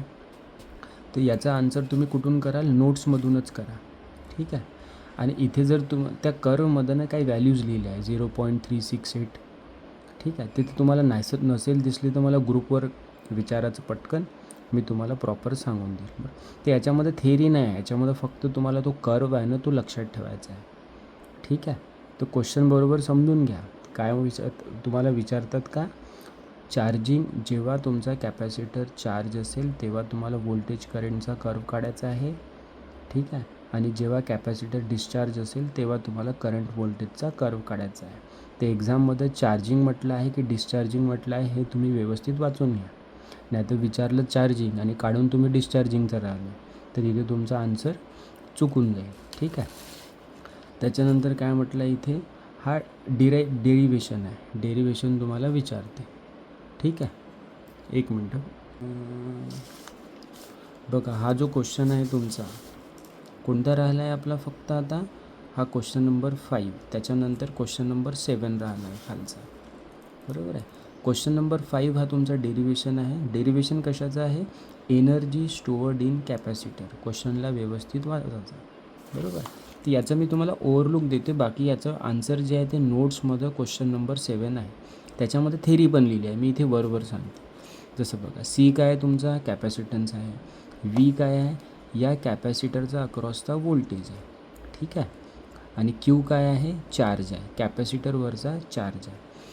तर तुम्हाला सगळ्यात पहिले काय माहिती पाहिजे, वर्क डन म्हणजे काय होते, वर्क डन म्हणजे होते, जसं त्याच्या आधी तुम्हाला माहीत पाहिजे व्होल्टेजचा फॉर्म्युला काय आहे, कॅपॅसिटरच्या केसमध्ये Q/C, बरोबर. तर याच्यावरून तुम्हाला क्यू लिहायचा असेल तर तुम्ही काय लिहाल, V/C लिहाल. सीला इकडे पाठवलं तर Q काय बनेल, V/C. V म्हणजे व्होल्टेज, C म्हणजे कॅपॅसिटन्स आणि Q म्हणजे चार्ज.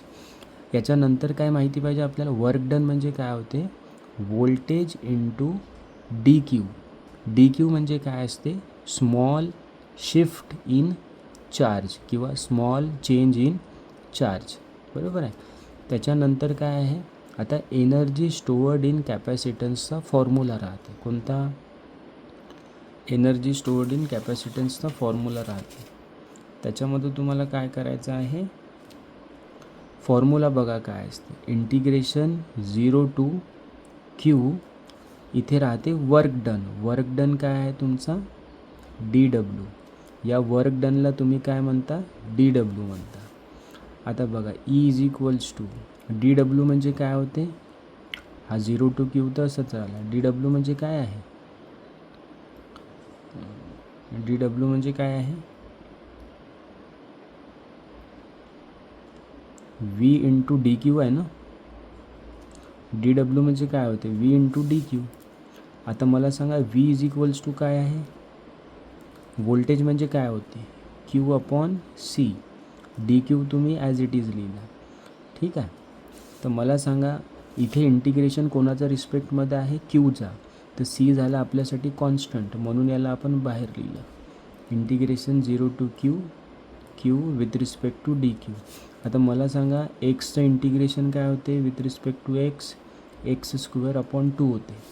तर इथे क्यूचं इंटिग्रेशन काय होईल with respect to Q square upon 2, आणि हे झालं त्याची लिमिट. 2ला बाहेर काढा, 1/2C बनेल. ठीक आहे.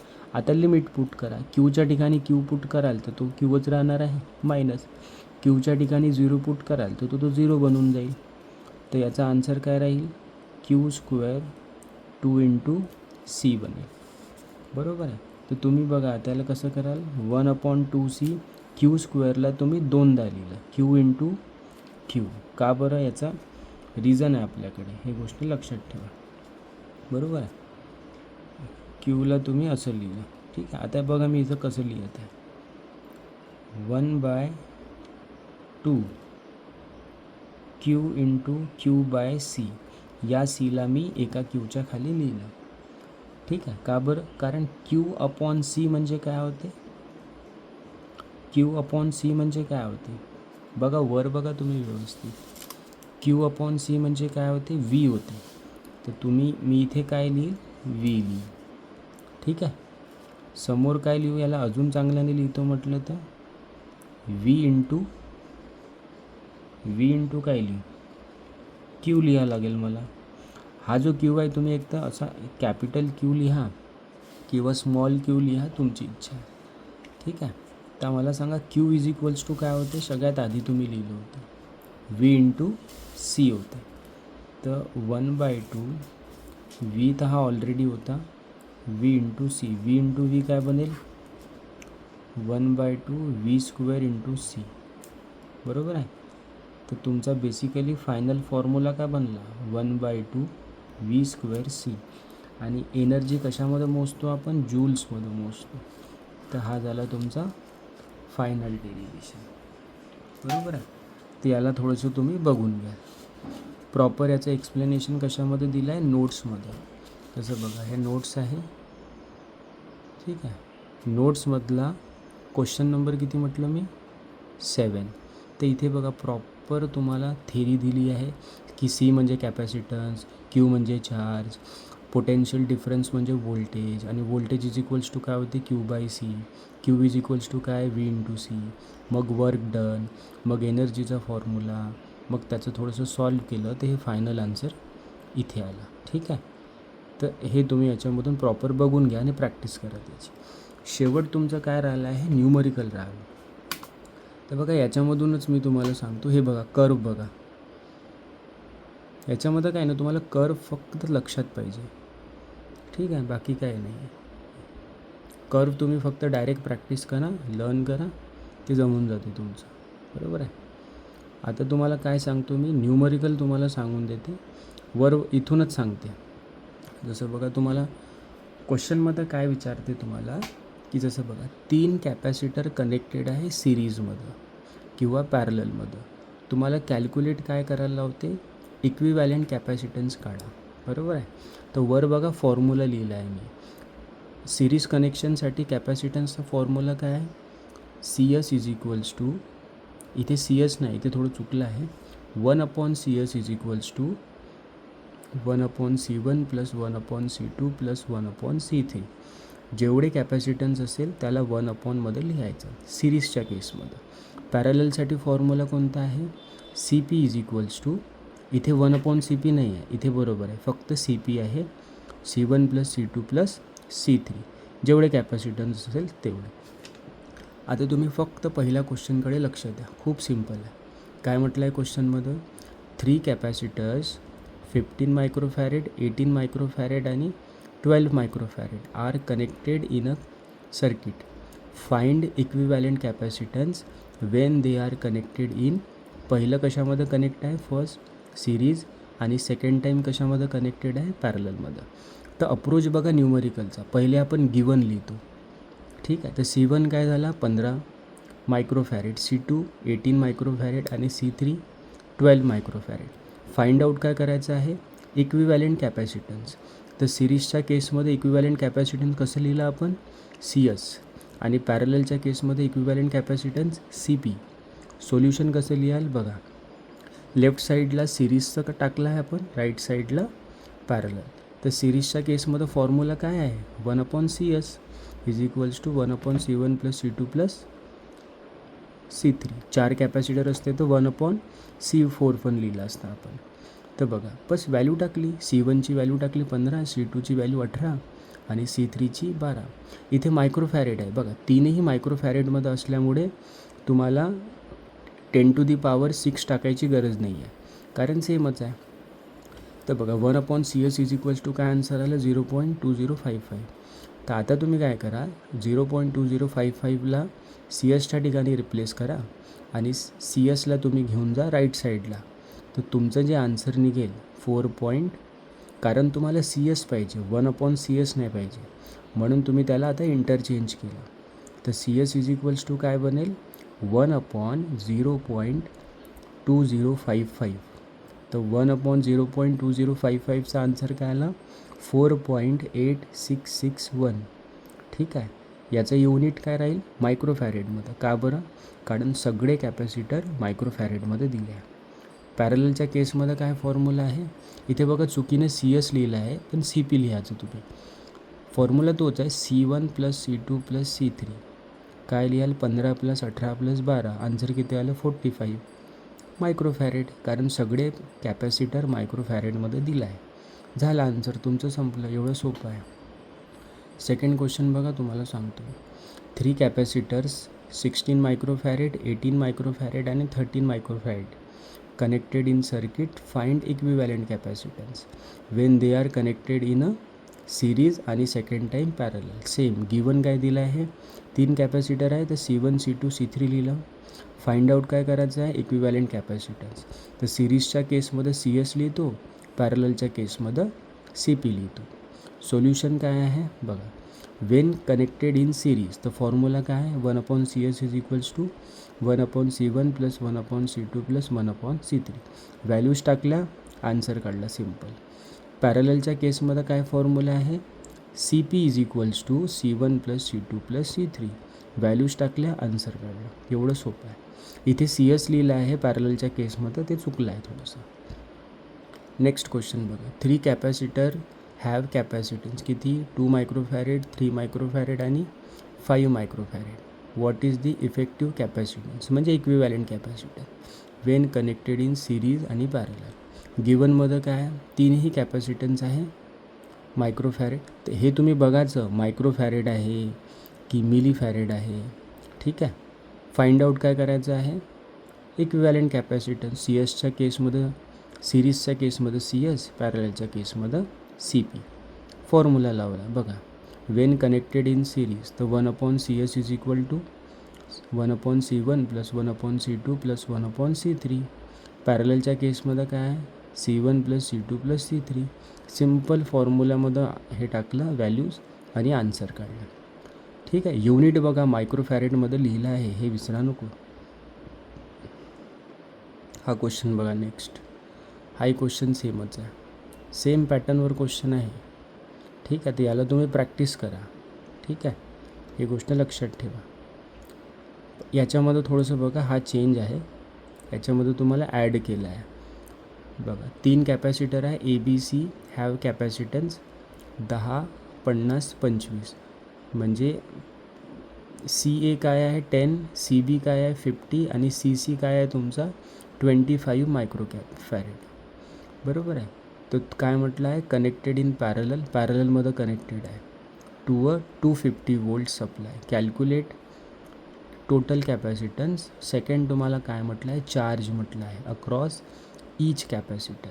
आता मला सांगा, पॅरललच्या केसमध्ये टोटल कॅपॅसिटन्स कसा काढाल तुम्ही, CA plus CB plus CC. पॅरललच्या केसमध्ये आपण 1/मध्ये तर नाही लिहित, सरळ त्याचं ॲडिशन करतो. तर बघा टोटल कॅपॅसिटन्स कसा काढला आहे, CA plus CB plus CC. Diagram आपण काढली, ठीक आहे. डायग्राम क्वेश्चनमधून नव्हती तर आपण काढली. तर CP इज इक्वल्स टू बस व्हॅल्यूज टाकल्या ना आन्सर काढलं. इकडे बघा चार्ज पण तुम्हाला काढायचा आहे. तर चार्जचा फॉर्म्युला काय असते, Q is equals to C into V. आता इथे प्रत्येक कॅपॅसिटरचा चार्ज काढायचा आहे. एचा काढाल तर काय बनेल, QA is equals to CA into V. बीचा काढाल तर काय बनेल, QB is equals to CB into V. सीचा काढाल तर काय बनेल, CC इंटू V. तर बघा कॅपॅसिटन्सला काय लिहिलं आहे, 10 इंटू 10⁻⁻6 मल्टिप्लाय बाय 250. ते इथे तुम्हाला करावं लागेल, ठीक आहे. 10⁻ ऑप्शन असते कॅल्सीमध्ये, तर ते तुम्ही बघाल आठवणीनं, बरोबर आहे. तर चार्जचं युनिट काय असते, कुलम्ब, C, ठीक आहे. तर जे तुमचा आन्सर येईल ते तुम्ही लिहून टाकायचं. नेक्स्ट बघा हा शेवटचा, याच्यामध्ये काय म्हटलं आहे, calculate the value of equivalent capacitance of the combination given below. इथे बघा त्याने डायग्राम थ्रू तुम्हाला विचारलं आहे, ठीक आहे. म्हणजे जसं बघा हा जो सेकंड चॅप्टर नव्हता का आपला, ज्याच्यामध्ये इक्विव्हॅलंट रेजिस्टन्स काढायचं होतं डायग्रामवरून, सिरीज पॅरललचं कॉम्बिनेशन सॉल्व करून, हे तसंच आहे. तर इथे काय आहे बघा, 3, 5, 7 हे पॅरललमध्ये आहे. तर पॅरललमध्ये तर काय कराल, या तिघाचं ॲडिशन कराल तुम्ही. 3 + 5 + 7 किती आलं तुमचं, 15 मायक्रोफॅरेड. हे जे आहे 2 मायक्रोफॅरेड आणि 4 मायक्रोफॅरेड सिरीजमध्ये आहे. तर सिरीजच्या केसमध्ये कॅपॅसिटन्सचा काय फॉर्म्युला आहे, 1/CS इज इक्वल्स टू 1/2 + 1/2 + 1/4, ठीक आहे. तर सरळ काय केलं आपण, फॉर्म्युला लावला, आन्सर काढला. सॉल्व केल्यावर दोन्ही कॅपॅसिटन्स आले सिरीजमध्ये. हे बघा दोन्ही कॅपॅसिटर सिरीजमध्ये आले. पुन्हा सिरीज कॉम्बिनेशन कसं सॉल्व करतो आपण, 1/मध्ये लिहून, ठीक आहे. तर इथे बघा 1/मध्ये लिहिलं, व्हॅल्यूज टाकल्या आणि हे आन्सर काढलं, ठीक आहे. अशा सिम्पल पद्धतीनं तुमचा तिसरा चॅप्टरही कंप्लीट झाला. याची प्रॅक्टिस करा फक्त तुम्ही. आता काय राहिला 4th आणि 5th, त्याची फक्त थेरी क्वेश्चन करा, हे तुम्हाला सांगते मी आता.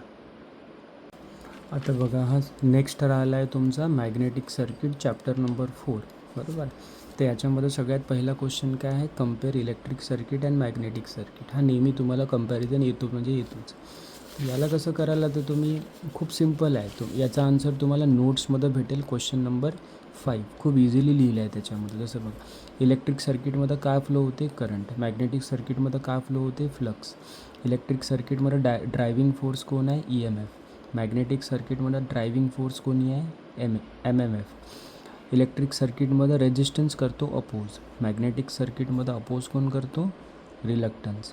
रेजिस्टन्स कोणाला अपोज करतो, करंटला. रिलक्टन्स कोणाला अपोज करतो, फ्लक्सला. करंटचा फॉर्म्युला काय आहे, V/R. फ्लक्सचा फॉर्म्युला काय आहे, MMF/ रिलक्टन्स. तर असे 6 पॉईंट तुम्हाला लिहायचे आहे, इझिली कवर होऊन जातात. सिक्वेन्स वाईज दिलं आहे notes. Question number 5 chapter number 4, याला मी मारतो टिक. त्याच्यानंतर तुम्ही बघा क्वेश्चन नंबर 5 आणि 4. रिलक्टन्स काय करतो, मी आताच म्हटलं आहे, it opposes the flow of flux. MMFचा फुल फॉर्म काय होते, मॅग्नेटिव्ह मोटिव्ह फोर्स. MMF काय आहे, it is the driving force to generate flux. फ्लक्सला जनरेट करण्यासाठी जो फोर्स लागतो त्याला तुम्ही म्हणता magnetive motive force. Magnetic flux density म्हणजे काय होते, magnetic field per unit area. याला तुम्ही कसं मेजर करता, टेस्ला. याला तुम्ही म्हणता S रिलक्टन्सला. MMFला ॲज इट इज राहू देता. मॅग्नेटिक फ्लक्स डेन्सिटीला तुम्ही काय म्हणता, B. आणि याला मेजर कशामध्ये करता, टेस्लामध्ये करता, ठीक आहे. तर इथे मी लिहिलं आहे, जसं क्वेश्चन नंबर 5चा आन्सर कुठे भेटेल, नोट्स क्वेश्चन नंबर 4. 4चा आन्सर कुठे भेटेल? क्वेश्चन नंबर 1मध्ये. तर त्याला वाचायचं आणि युनिट सगळं प्रॉपरली लक्षात ठेवायचं. बरोबर आहे. आता तुम्ही लक्ष द्या क्वेश्चन नंबर 2 आणि 3कडे. हिस्टेरेसिस लूप म्हणजे काय होते? हिस्टेरेसिस लूप म्हणा किंवा शेप म्हणा, इथे तुम्हाला डायग्राम काढावं लागते. ठीक आहे, मटेरियलच्या. तर इथे तुम्ही लक्ष द्या की सेकंड आणि थर्ड सिमिलर आहे. जसं बघा, तुम्हाला क्वेश्चनमध्ये काय म्हणते? हिस्टेरेसिस लूप काढा. कोणासाठी? Hard steel, cast steel, sheet steel आणि नॉन मॅग्नेटिक मटेरियल. हे मटेरियलचे नाव आहे. बरोबर आहे. तर शेप बघा कसा असते. हा चिमणीसारखा शेप राहते. बघा, हार्ड स्टीलचा शेप असाच आहे. फक्त फरक कुठे आहे?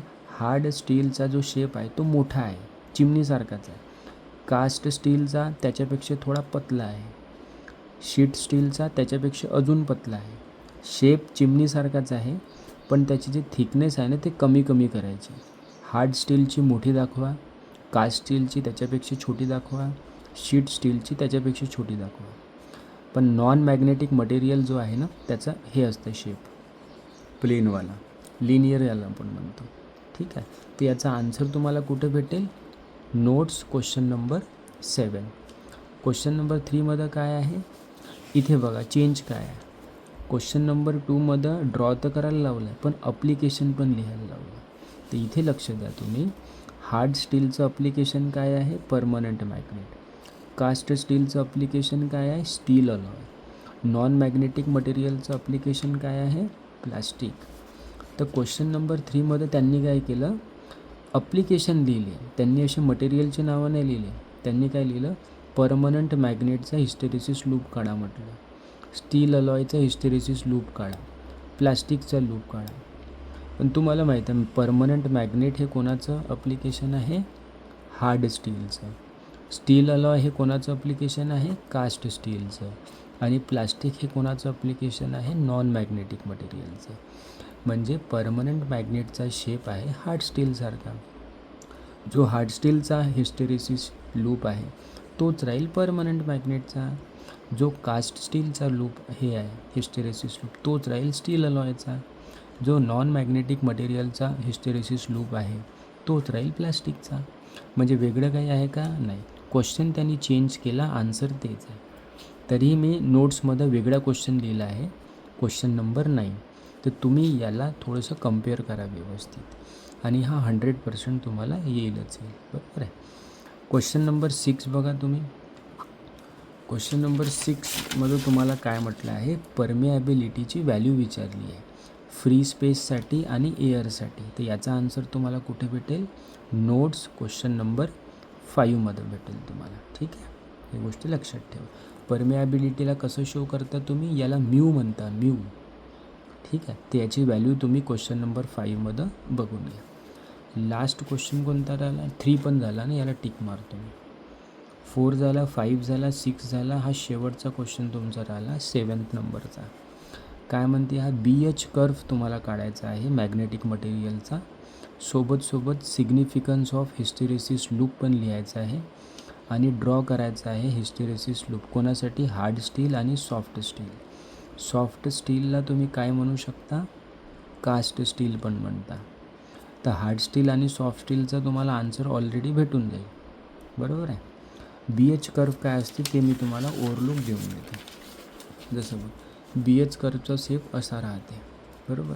ही जी लाईन आहे एक्स ॲक्सिस हे कशाची आहे? मॅग्नेटिक फील्ड, ज्याला तुम्ही H म्हणता. वाय जी लाईन आहे वाय ॲक्सिस ते काय आहे? मॅग्नेटिक फ्लक्स डेन्सिटी, ज्याला तुम्ही B म्हणता. ठीक आहे. हा जो BH कर्व आहे याचं एक्सप्लेनेशन तुम्हाला कसं लिहायचं आहे? 3 रिजनमध्ये. पहिले OX रिजन, नंतर XY रिजन, नंतर आफ्टर Y पॉईंट. तर बघा OX रिजनमध्ये काय असते? जसं बघा, तुम्ही थोडा मॅग्नेटिक फील्डमध्ये चेंज केला तर फ्लक्स डेन्सिटी कशी इन्क्रीज होत आहे? ग्रॅज्युअली, म्हणजे स्लोली. ठीक आहे. तर OX रिजनमध्ये काय होते? B जो आहे ना तो ग्रॅज्युअली इन्क्रीज होते. ठीक आहे. तर हा इम्पॉर्टंट पॉईंट आहे, मी ते सांगितलं तुम्हाला. बाकी थेअरी तुम्हाला नोट्समध्ये व्यवस्थित भेटेल. क्वेश्चन नंबर 6मध्ये. क्वेश्चन नंबर 6मध्ये आता XY रिजनमध्ये काय झालं आहे? हा जो बी आहे म्हणजे मॅग्नेटिक फ्लक्स डेन्सिटी तो लिनियरली वाढला बघा, लिनियरली एका कॉन्स्टंटसारखा वाढला, तो लिनियरली इन्क्रीज झाला तो. ठीक आहे, हा इम्पॉर्टंट पॉईंट आहे. ठीक आहे, तर वायला तुम्ही काय म्हटलं आहे, नी पॉईंट, म्हणजे या पॉईंट नंतर जे आहे ना तो जो मॅग्नेटिक फ्लक्स डेन्सिटी आहे तो बघा एका कॉन्स्टंटसारखा झाला, तो अजून वर गेला का नाही, हा थोडा स्टेबलाइज झाला. तर याला तुम्ही काय म्हटलं आहे, नी पॉईंट म्हटलं आहे. बरोबर आहे. आफ्टर वाय पॉईंट काय झालं आहे, सॅच्युरेशन आलं आहे बघा, एक कॉन्स्टंट ग्राफ तुम्हाला दिसत आहे. तर याला तुम्ही काय म्हणता, सॅच्युरेशन म्हणता. ओ एक्स रिजनमध्ये बी जो आहे तो ग्रॅज्युअली इन्क्रीज झाला, एक्स वाय रिजनमध्ये लिनियरली इन्क्रीज झाला, आणि आफ्टर वाय तो काय झाला, सॅच्युरेट झाला, म्हणजे कॉन्स्टंट झाला. तर हेच एक्सप्लेनेशन तुम्हाला त्याच्यामध्ये लिहायचं आहे आणि नोट्समध्ये पण दिलं आहे. इथे तुमचा चौथा चॅप्टर पण क्लिअर झाला. शेवटचं तुमचा कोणतं राहिला आहे, लास्ट तुमचा राहिला आहे 5th चॅप्टर.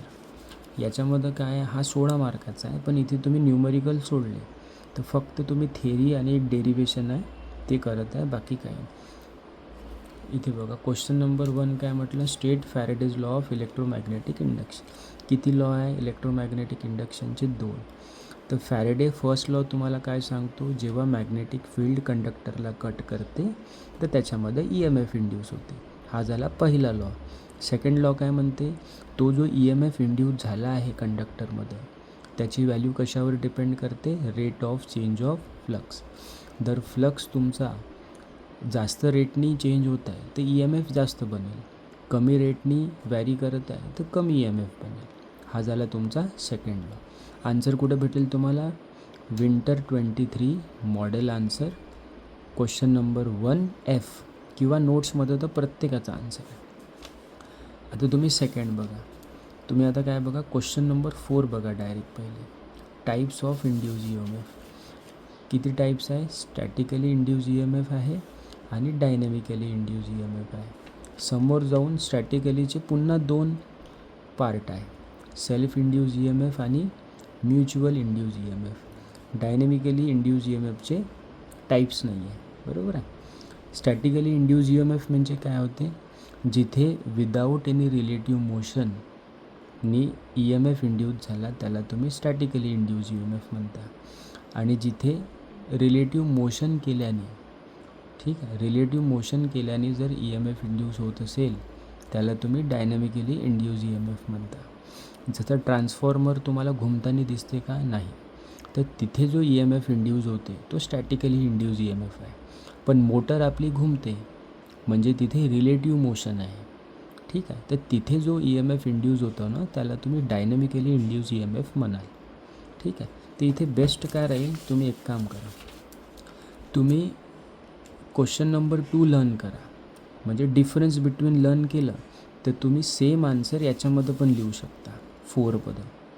फक्त तुम्ही काय लिहायचं, टाईप्स ऑफ इंड्यूस EMF लिहा, स्टॅटिकली आणि डायनॅमिकली, आणि डिफरन्स बिटवीनमध्ये जे पॉईंट तुम्ही वाचले तेच याच्यामध्ये पेस्ट करून द्यायचे.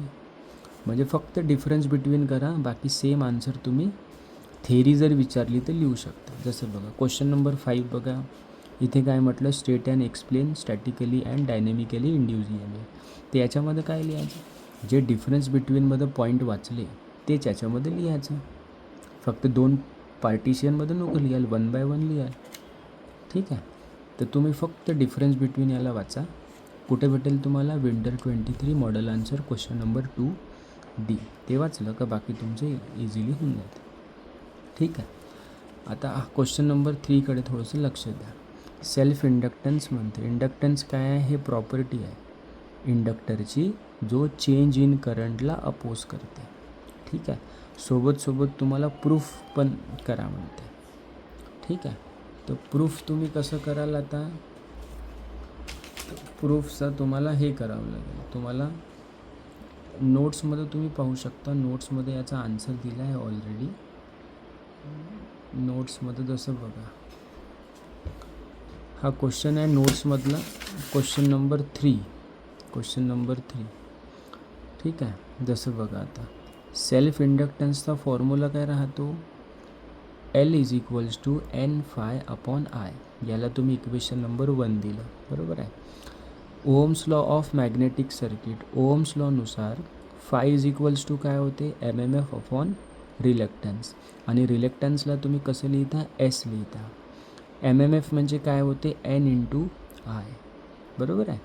तर फाय इज इक्वल्स टू तुम्ही MMFच्या ठिकाणी काय लिहाल, N इंटू आय, बाकी S ॲज इट इज लिहिला. याला तुम्ही काय म्हटलं, इक्वेशन नंबर 2. आता बघा, तुम्ही इक्वेशन नंबर 2ला 1मध्ये पुट केला आहे. इक्वेशन नंबर 2 कोणाचा आहे, फायचा. तर इक्वेशन 1मध्ये फायच्या ठिकाणी तुम्ही काय लिहाल, N into I upon S. तर बघा, L इज इक्वल्स टू काय बनलं, N into I upon I into S. I cancel झाला. N इंटू N काय बनेल, N स्क्वेअर खाली S. तर L is equals to N square upon S, hence proof. हा पण इझी क्वेश्चन आहे, ठीक आहे. तर नोट्समधून हा तुम्ही करू शकता. तर हा झाला तुमचा डन. म्हणजे तुम्ही काय, आणि हा जो आहे शेवटचा क्वेश्चन नंबर 6. तर क्वेश्चन नंबर 6 पण आहे आपल्याकडे, ठीक आहे. हा बघा, क्वेश्चन नंबर 6 आहे, ठीक आहे. तर नोट्समध्ये पण दिला आहे, डिफाईन सेल्फ इंडक्टन्स आणि म्युच्युअल इंडक्टन्स. हा तसा 6 मार्काचा क्वेश्चन. तर सेल्फ इंडक्टन्सची डेफिनेशन लिहायची, म्युच्युअलची डेफिनेशन लिहायची, जे की इथे ऑलरेडी दिली आहे. नंतर त्यांनी काय म्हटलं आहे, write the one equation of each. म्हणजे सेल्फ इंडक्टन्सचा फॉर्म्युला तुम्हाला लिहायचा आहे. काय आहे, N into phi upon I. Mutual इंडक्टन्सचा पण लिहायचा आहे. तर दोनपैकी कोणताही एक लिहू शकता तुम्ही. M is equals to N1 into फाय1 अपॉन I2. तिसरं काय म्हटलं आहे त्यांनी, की कपलिंग फॅक्टरची व्हॅल्यू सांगा फॉर टाईट कपलिंग आणि लूज कपलिंग. तर टाईट कपलिंगसाठी K काय असते, इज इक्वल्स टू 1. लूज कपलिंगसाठी K काय असते, लेस दॅन 1. तर याला तुम्ही लर्न कराल, तुमचा हाही क्वेश्चन कंप्लीट होऊन जाईल, ठीक आहे. सगळे 5ही चॅप्टर तुमचे झाले. तुम्हाला प्रत्येक क्वेश्चन लिहायचा आहे आणि त्याचा आन्सर लिहायचा आहे तुम्हाला कॉपीमध्ये स्वतःहून. न्यूमरिकलची प्रॅक्टिस करायची आहे, ठीक आहे. 4था 5वा फक्त थेअरी. पहिले 3 जे आहे ते तुम्ही चांगल्याने करा, तिथचे क्वेश्चन तुमचे सुटले नाही पाहिजे, बरोबर आहे. तुम्हाला इझिली 45+ मार्क आरामात भेटून जाईल, ठीक आहे. हे गोष्ट लक्षात ठेवा. चला, बेस्ट ऑफ लक.